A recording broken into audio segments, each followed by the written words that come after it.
Hello, gentle viewers of the YouTube world. I am Amrita Sinha, and I'm back for my day 5 check in of 75 Soft. Quick orientation, I am doing daily check ins for 75 Soft, which is based a variation of a mindset challenge framework called 75 Hard, which was designed by Andy Frisella. And as part of that framework, you need to undertake four core tasks, which is daily exercise, eating well, staying hydrated, and reading 10 pages of nonfiction book. And the book that I'm reading at this point in time is called The Feel Good Productivity by Ali Abdul. And like I've mentioned in my previous videos, I've put all these details in the description, links in my description, and the pictures in my thumbnail. And as part of the book that I'm reading, Dr. Ali Abdul's book, which is Feel Good Productivity, it talks about different models of learning and productivity, and that's what inspired me to start doing these videos as an experiment in um, building my skills and upping my game.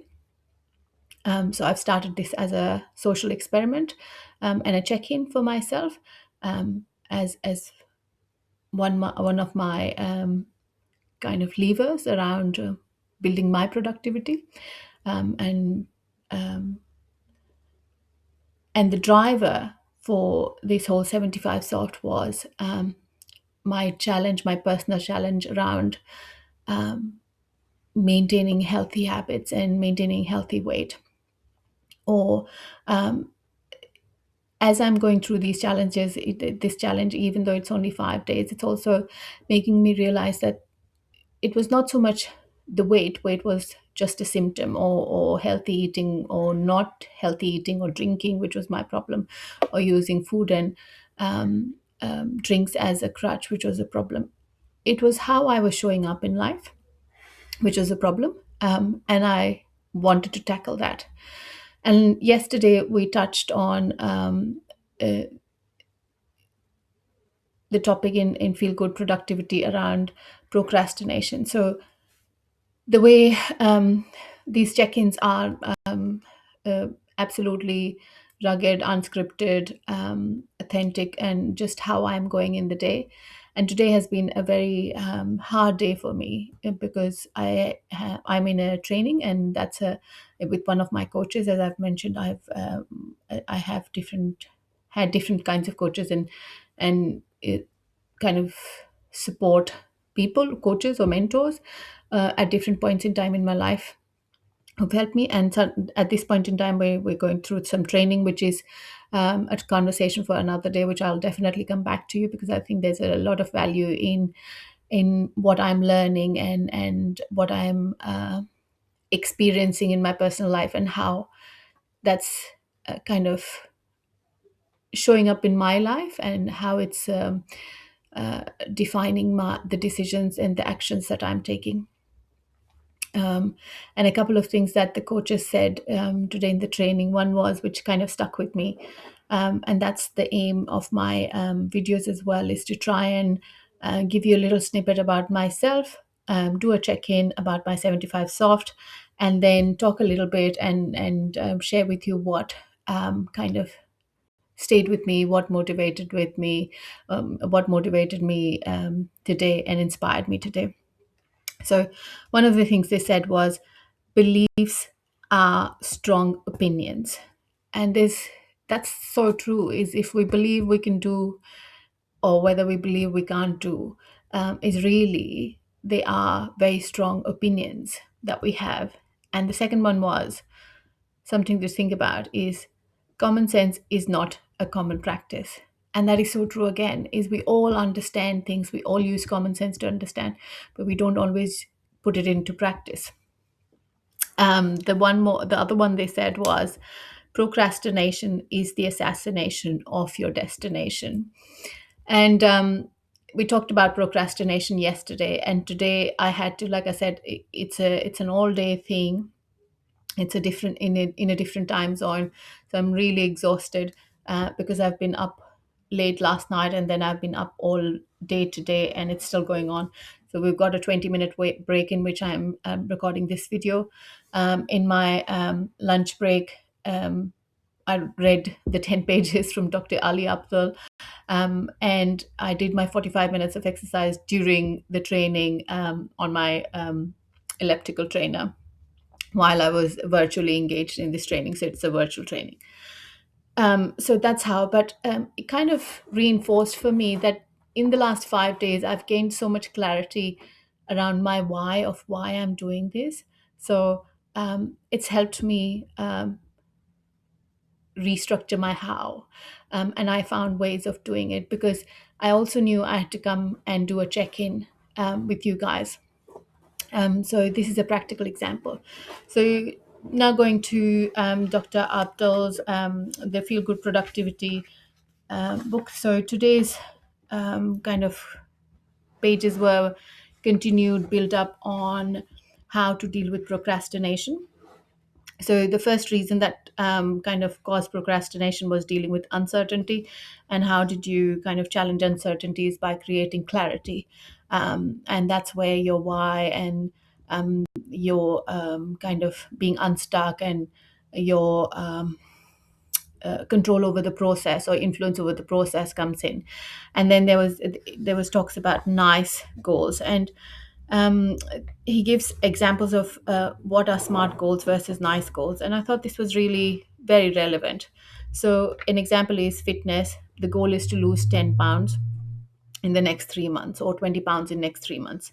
The nice goal would be, remember, it was near term, so shorter term, input based, controllable, and energizing. So exercising for 30 minutes daily, focusing on activities that are enjoyable and manageable.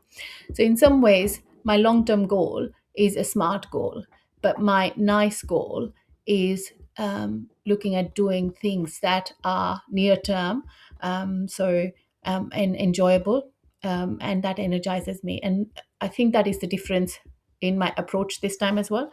So, I'm finding that the things that I'm doing, they're working because they are aligned to the feel good productivity principle, and it gives me confidence to think that I am going to finish this 75 days of challenge. The other one was looking at, so this was dealing with the uncertainty. The other technique that he talks about in terms of dealing with uncertainty is what he calls a pre-mortem, or the crystal ball technique is kind of viewing is it's 2 weeks, 3 weeks, and you have all the intention, all the desire, and you've not done the thing, or you've not started the task that you had said you would do. And then why would that be? So preempting and then dealing with the barriers. Um, and in some ways I'd done that as well, is I would go ahead and kind of go really strict and very disciplined on my first few days, highly motivated, and then crash and burn by eliminating everything. So this time what I did was, my elimination was only one thing, which is alcohol, and food was more about eating better than how I was eating. But if I couldn't, then looking at alternative ways. So I preempted that and looked at that as options. Um, I gave it a time, and I started it. Monday was my day, and I just rolled with it. And then he talks about what is called the, sorry, I've lost track. So we've looked at the smart and nice, and then allocating a time to when we're going to do something, which is called in implementation intentions. It is called, sorry. Like I said, I'm really tired today. um, so these are called implementation intentions. So having a little trigger, and now knowing that I have to come and do a check-in with you guys at the end of the day. I have to make sure that I've done all the challenges before that, and only then can I do the video. So that is the implementation challenge. And apologies for that interruption. That was my disruptive husband and daughter. But anyhow, coming back to, I hope my ramblings are making sense. So, talking about procrastination, we first looked at the first blocker or factor for procrastination, which was uncertainty or lack of clarity, and how to get that. Then the second is that he talks about is fear. And this has been an interesting one. And he talks about is we all know this is over the years we have, most of us have done different kinds of self development and personal growth work, or just even everyday language. This has become a part is fear of success, fear of failure. And he talks about different ways of how to deal with fear. And One is called the emotion label, where you label the emotion and what you're dealing with. So unless you name the emotion, you can't quite process the emotion.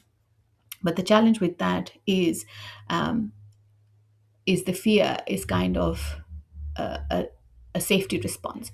It's the response of our protective amygdala part of the brain, which helps us survive. In dangerous situation, that kind of fear of doing things keeps us alive. Otherwise, we would be thrill seekers, and we would be constantly putting ourselves in that situation. Um, but the problem is the emotional labeling he talks about, and which I kind of agree, is not always straightforward, because we are not able to identify the emotion that's holding us back, but then also we're very good at rationalizing. We'll justify things, is, or we are prioritizing, or we don't have time, or um, it brings us to the second bit where we start to identify ourselves as that. So if we say, uh, I'm a lazy person, then that's how we expect ourselves to behave. Or I'm a chronic procrastinator, versus I'm a lifelong learner, or I'm somebody who likes discipline, or I'm somebody who is optimistic. So just like negative labeling works, likewise positive labeling works too. So that's a little bit of a summary of what I've read today. And we will look at further building on how to reduce this blocker that causes procrastination, which is reducing your fear. Apologies for rambling too much today. I am really exhausted. But having said that, still sober, still sticking with the challenge, and we'll check in with you guys again tomorrow for day 6. Thank you and take care. Bye now.